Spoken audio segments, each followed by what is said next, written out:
Good morning student, SST के online class में आपका स्वागत है। इस समय हम लोग भूगोल में चैप्टर फर्स्ट संसाधन एवं विकास पढ़ रहे हैं। उसमें हम लोगों ने संसाधनों के प्रकार पढ़ा कि संसाधन कितने प्रकार के हैं, स्वामित्व के आधार पर, फिर नवीनीकरण, गैर नवीनीकरण, उसके बाद प्राकृतिक और मानव संसाधन, ये सारे संसाधनों को पढ़ा। आज हम लोग जो पढ़ेंगे वो संसाधन नियोजन, यानी संसाधन को किस तरीके से सही तरीके से प्रयोग करें कि वह हमारे वर्तमान में तो सही से हमारे उपयोग में आए ही, साथ ही साथ भावी पीढ़ी जो हमारी फ्यूचर, हमारी भविष्य है, उसके लिए भी यह सुरक्षित रहे। संसाधन नियोजन एक ऐसी तकनीक है जिसके माध्यम से संसाधनों को ज़्यादा उपयोगी बनाया जा सकता है। जैसे पानी को ही ले लें, अगर हम ऐसे पानी को बिना शुद्ध किए, बिना अच्छे से उबाले या कह सकते हैं बिना उसको उपयोग में लाए ही पिए, तब भी पानी पीने लायक रहेगा, पानी पी सकते हैं। लेकिन ये ज़रूरी नहीं कि वह फ़ायदा करे, वो नुकसान भी कर सकता है, क्योंकि पानी में के साथ बहुत सारे बैक्टीरिया, कीटाणु, जीवाणु, विषाणु सब पानी में रहते हैं। लेकिन अगर उसे हम लोग उबाल कर पिए, उबाल कर छान कर फिर ठंडा करके पिए, या आरओ के माध्यम से, या पानी को जो उसे शुद्ध करती है उस पानी से मशीन से शुद्ध करके हम लोग पिए, तो शायद वह पानी और अच्छे से हमारे लिए उपयोगी हो सकता है। तो कहने का मतलब ये है कि संसाधनों को तकनीक यानी प्रौद्योगिकी के माध्यम से अपने उपयोग लायक बना सकते हैं। जैसे मान लीजिए कोयला हुआ, ज़मीन में पड़ा हुआ, अगर उसकी हम खुदाई तकनीक से नहीं करेंगे तो हमारे प्रयोग लायक नहीं होगा। आपके सोना, चांदी, हीरा, मोती, जवाहरात जो है, आपके कोयले के खदानों में हीरा मिलता है, सोना मिलता है ज़मीन से अयस्क के रूप में, फिर उसे हम लोग अपने उपयोग लायक धातु बनाते हैं, उसे गला कर उसको सफ़ा कर सुंदर से करके क्या करते हैं, फिर अपने उपयोग लायक बनाते हैं। इसलिए भारत जैसे देश में जहाँ संसाधनों की उपलब्धता में काफ़ी ज़्यादा क्या है, विविधता दिखाई पड़ती है, संसाधनों के नियोजन का महत्व क्या है, बढ़ जाता है।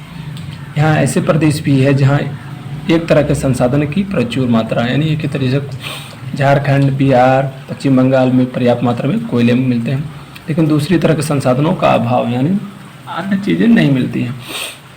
इसके अलावा कुछ ऐसे भी प्रदेश भी हैं जो संसाधनों की उपलब्धता के संदर्भ में क्या है, आत्मनिर्भर हैं, और कुछ ऐसे भी प्रदेश हैं जहाँ पर महत्वपूर्ण संसाधनों का बहुत तरीके से अभाव भी है। जब राजस्थान को ले लो, पानी के बहुत अभाव है। दरअसल झारखंड, मध्य प्रदेश, छत्तीसगढ़ आदि राज्यों में खनिज और कोयले के प्रचुर भंडार हैं। अरुणाचल प्रदेश में जल संसाधन प्रचुर मात्रा में पाए जाते हैं, लेकिन यहाँ मौलिक विकास की कमी है। लद्दाख की शीत मरुभूमि देश के अन्य भागों से पृथक है।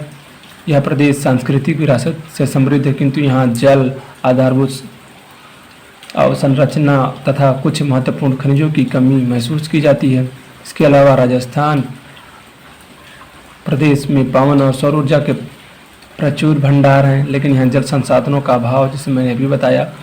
इसलिए राष्ट्रीय, प्रांतीय और प्रादेशिक और स्थानीय स्तर पर संतुलित संसाधन नियोजन की ज़रूरत है। यानी कहने का मतलब ये है बच्चों कि जितने भी भारत में, चाहे वो राज्यवार हो या प्रदेश क्षेत्रवार हो, जितने भी संसाधन पाए जाते हैं, सभी संसाधनों को सही तरीके से उपयोग करके और सभी राज्यों, सभी लोगों को वह प्रचुर मात्रा में मिले, इसीलिए नियोजन बहुत ज़रूरी है।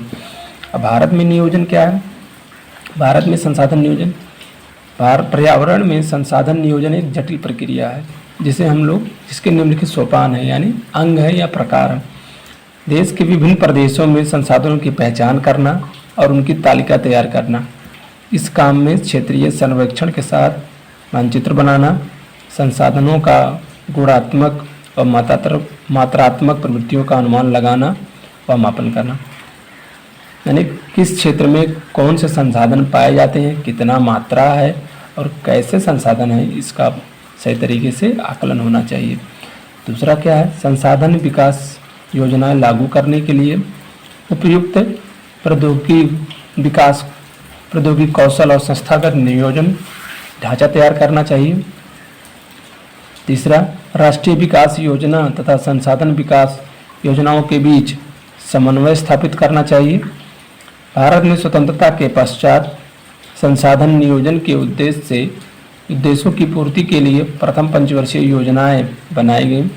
प्रथम पंचवर्षीय योजनाओं का उद्देश्य यही था कि जितने भी आपके संसाधन हैं उन संसाधनों की जानकारी ली जाए, संसाधनों का समुचित प्रयोग किया जाए और उन संसाधनों का बराबर सही तरीके से सभी राज्यों सभी लोगों तक उसको पहुंचाया जाए, यही उद्देश्य था। किसी क्षेत्र के विकास के लिए संसाधनों की उपलब्धता एक महत्वपूर्ण शर्त है।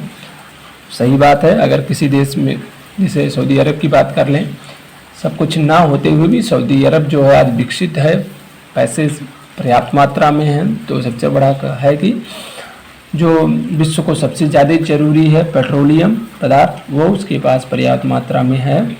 इसीलिए क्या कहते हैं कि किसी भी देश के या किसी भी क्षेत्र के विकास के लिए जो संसाधन है वो बहुत महत्वपूर्ण है। लेकिन तकनीक और संस्थाओं में समरूपी परिवर्तन के अभाव में मात्र संसाधनों की उपलब्धता से ही विकास असंभव है। लेकिन उस संसाधन को निकालकर आदमियों या व्यक्तियों तक पहुंचाना, ये सबसे बड़ी बात है। कह सकते हैं भारत में भी बहुत से जगहों पे, राजस्थान, गुजरात, अलंकेश्वर और बम्बे हाई, बहुत सारे ऐसे जगह हैं जहाँ पे भारत में भी पेट्रोलियम के क्षेत्र हैं जहाँ उनको तेल मिल सकता है। लेकिन कहने का ये मतलब कि अभी भारत में की जो जानकारी है या कह सकते हैं इन संसाधनों के प्रयोग लायक जो तकनीक है वो विकसित नहीं है। तो कह सकते हैं कि संसाधन केवल रहने से नहीं मतलब है, उसको अच्छी तकनीक से प्रयोग करना। और कौन सी ऐसी संस्था है जो संस्था इस तकनीक का प्रयोग करके समुचित रूप से उस संसाधन का प्रयोग कर लोगों तक पहुंचाएगी, ये बड़ी बात होती है। भारत में कई ऐसे क्षेत्र हैं जो संसाधन के उपलब्ध होने के बाद भी आर्थिक रूप से पिछड़े प्रदेशों या क्षेत्रों में गिने जाते हैं। जैसे झारखंड, मध्य प्रदेश, छत्तीसगढ़ पर्याप्त मात्रा में खनिज और कोयले के लिए प्रसिद्ध हैं। लेकिन इन तीनों क्षेत्रों को अभी भी बीमारू राज्यों के रूप में श्रेणी में किया जाता है, क्योंकि इन संसाधनों का समुचित रूप से प्रयोग नहीं किया जाता। यहाँ पे पाए जाने वाले संसाधनों का दोहन होता है, लेकिन इन संसाधनों से कमाए जाने वाले जो पैसे हैं उन पैसों को इन क्षेत्रों में नहीं लगाया जाता, उतना नहीं लगाया जाता। इसके विपरीत कुछ ऐसे प्रदेश भी हैं जो संसाधनों की कमी होते हुए भी आर्थिक रूप से समृद्ध राज्यों की श्रेणी में आते हैं। जैसे गोवा में बहुत ज़्यादा संसाधन नहीं है, लेकिन वो अग्रणी क्षेत्रों में आता है।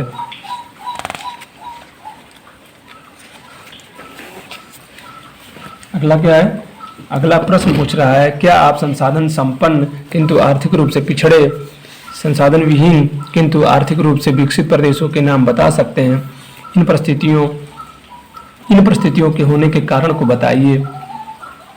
देखिए, उपनिवेशन का इतिहास हमें बता, जब उपनिवेश था हमारा इतिहास यह बताता है कि उपनिवेशों में संसाधन संपन्न राज्य विदेशी आक्रमणकारियों शासकों के लिए क्या थे? मुख्य आकर्षण का केंद्र रहे। जैसे कि कर्नाटक, केरला, चेन्नई, ये सब बहुत प्रमुख कारण थे, क्योंकि यहाँ के बने मसाले पूरे विश्व में, पूरे यूरोप में प्रसिद्ध थे। उपनिवेशकारी देशों ने बेहतर प्रौद्योगिकी के माध्यम से उपनिवेशों के संसाधन का शोषण किया। उन लोगों ने अच्छी तकनीक अपनाई और इन तकनीकों से कारण से क्या किया? हमारे प्रदेशों में पाए जाने वाले संसाधनों का खूब प्रयोग किया, खूब शोषण किया और यहाँ से ले गए उन कच्चे मालों को और वहाँ पे विदेशों में यानी यूरोप में अच्छे दामों पे उन लोगों ने उसको बेचा। अतः संसाधन किसी भी प्रदेश के विकास में तभी योगदान दे सकते हैं जब वहाँ उपयुक्त प्रौद्योगिकी के माध्यम से विकास और संस्थागत परिवर्तन किए जाए। जैसे बताया मैंने कि झारखंड, छत्तीसगढ़ और मध्य प्रदेश में बहुत सारे खनिज और कोयले पाए जाते हैं, लेकिन उनका प्रयोग उन क्षेत्रों के विकास के लिए उतनी तरीके से नहीं हो पाता। ठीक है ना? उपनिवेश के विभिन्न चरणों में भारत ने सब अनुभव किया। अतः भारत ने अपने पिछले अनुभव से यह सीखा कि संसाधन सामान्य रूप से विकास और संसाधन विकास लोगों के मुख्य संसाधनों की उपलब्धता पर नहीं, बल्कि प्रौद्योगिकी संसाधन की गुणवत्ता और लोगों के ऐतिहासिक प्रयोग के आधार पर हुआ। अपने पुरानी अनुभव से भारत ने यह सीखा कि केवल किसी क्षेत्र में संसाधन पाए जाने के मात्र से वह क्षेत्र विकसित नहीं हो जाएगा, बल्कि वह क्षेत्र तब विकसित होगा जब अपने यहाँ पाए जाने वाले संसाधनों को मनुष्यों के प्रयोग लायक तकनीक, मानव संसाधन जो है उसकी गुणवत्ता, यानी मानव कितना उस संसाधन का उपयोग करता है और उसके गुण या उसकी योग्यता क्या है, इसकी क्वालिटी क्या है, तब जाके वह संसाधन या वह क्षेत्र विकसित हो पाएगा। अब क्या है संसाधनों का संरक्षण। देखिए, संसाधन मैंने बताया कि जो अनवीनीकरण संसाधन है, जैसे प्राकृतिक गैस, कोयला और आपका पेट्रोलियम, ये सारे प्राकृतिक संसाधन हैं, लेकिन ये की जो मात्रा है वो बहुत सीमित है और इनके जो बनने का समय है वो बहुत लंबा है। अपेक्षाकृत हम लोगों के प्रयोग का, जितनी जल्दी से हम उसको प्रयोग करते हैं उतना जल्दी ये बन नहीं पाता, इसीलिए इन संसाधनों का संरक्षण बहुत जरूरी है। ठीक है ना। किसी संसाधन ही जो किसी भी तरह के विकास में अपनी महत्वपूर्ण भूमिका निभाता है, परंतु संसाधनों का विवेकहीन उपयोग और अति उपयोग के कारण कई सामाजिक और आर्थिक समस्याएं के साथ साथ पर्यावरण समस्याएं उत्पन्न हो जाती हैं। जैसे मनुष्य अपने खेती बाड़ी के लिए, अपने व्यापार के लिए, अपने विकास के लिए, औद्योगिकरण के लिए अंधाधुंध पेड़ों की कटाई किया, जमीनी उपजाऊ जमीनों का ह्रास किया, लगातार फसलों को बोना शुरू किया, यानी फसल चक्रीकरण नहीं अपनाया, जिसके कारण से मृदा प्रदूषण, वायु प्रदूषण या पर्यावरण प्रदूषण की समस्या उत्पन्न हो गई। आज के समय में शुद्ध ऑक्सीजन मिलना बहुत बड़ी बात हो गई है। ठीक है ना। दिल्ली, महाराष्ट्र, कलकत्ता जैसे मेट्रो शहरों में, बड़े जो महानगरीय शहर हैं उनमें शुद्ध हवा का मिलना एक बहुत बड़ी समस्या का विषय है। ठीक है ना।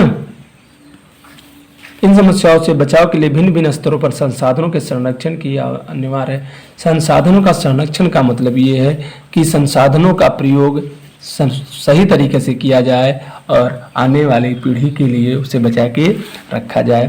जैसे पेड़ पौधे, हवा, मिट्टी, खेत, अपना पर्यावरण, अपने जीव जंतु, इनका प्रयोग हम ऐसे सुरक्षित तरीके से करें कि हमारे वर्तमान में तो ये हमारे प्रयोग लायक रहे ही बच्चों, साथ में हमारी जो भावी पीढ़ी है, जो हमारा भविष्य है, उन भविष्य के लिए भी उपयोगी या प्रयुक्त लायक हो।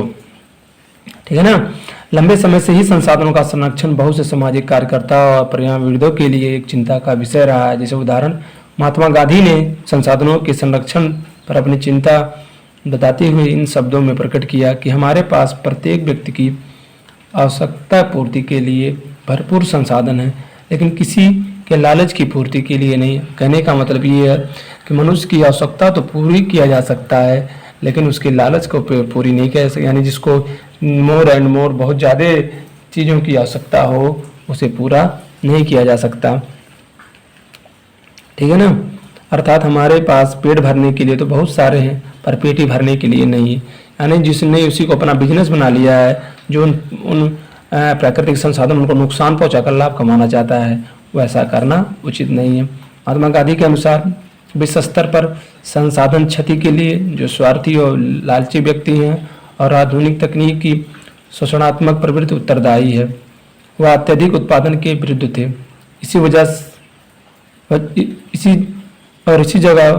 इसकी जगह पर वह ज़्यादा बड़े जन समुदाय द्वारा उत्पादन के पक्षधर थे। अब अगला जो है वो भूमि संसाधन है। क्या है भूमि संसाधन? भूमि संसाधन एक महत्वपूर्ण संसाधन है। भूमि एक महत्वपूर्ण प्राकृतिक संसाधन है जिन पर मानव जीवन, वनस्पति, वन्य जीव, आर्थिक क्रियाएं, परिवहन, संचार आदि भूमि पर आधारित है। हम भूमि पर रहते हैं, हमारी जितनी भी आर्थिक क्रियाएं होती हैं सब भूमि पर ही संपन्न होती हैं तथा कई रूपों में इसका प्रयोग होता है। परंतु भूमि एक सीमित संसाधन है, क्योंकि भूमि बढ़ नहीं रहा है, इसलिए भूमि का प्रयोग विभिन्न उद्देश्यों के लिए सावधानी पूर्वक करना चाहिए और योजनाबद्ध तरीके से करना चाहिए। ठीक है ना। भारत में भूमि पर विभिन्न प्रकार की भू आकृतियाँ जैसे पहाड़, पर्वत, पठार, द्वीप पाए जाते हैं। करीब 43% मैदानी भू क्षेत्र कृषि और उद्योगों के विकास के लिए सुविधाजनक है। पर्वत पूरे भू क्षेत्र के 30% भाग पर फैले हुए हैं। इनके द्वारा कुछ बारहमासी नदियों के प्रभाव को सुनिश्चित किया गया है। पर्वत पर्यटन विकास के लिए अनुकूल परिस्थितियां प्रदान करते हैं और ये पारिस्थितिकी के लिए भी महत्वपूर्ण है। देश के क्षेत्रफल का लगभग 27% भाग जो है पठारी क्षेत्र में है और इन क्षेत्रों में खनिज, जीवाश्म ईंधन तथा वनों का भी अपार संचय प्राप्त होता है। कहने का मतलब ये है कि भूमि जो है वो विभिन्न प्रकार के प्राकृतिक संसाधनों को हमें प्रदत्त करती है। पहाड़, पठार, पर्वत, नदियाँ, झरने, झील, उन पे उत्पन्न वन्य जीव, पेड़ पौधे, ये सारे हमारे लिए लाभकारी हैं और इनका संरक्षण हमारे लिए बहुत ही उपयोगी है। अगला जो है टॉपिक हम लोग का है वो भूमि उपयोग है, उसको हम लोग अगले वीडियो में पढ़ेंगे। ठीक है ना।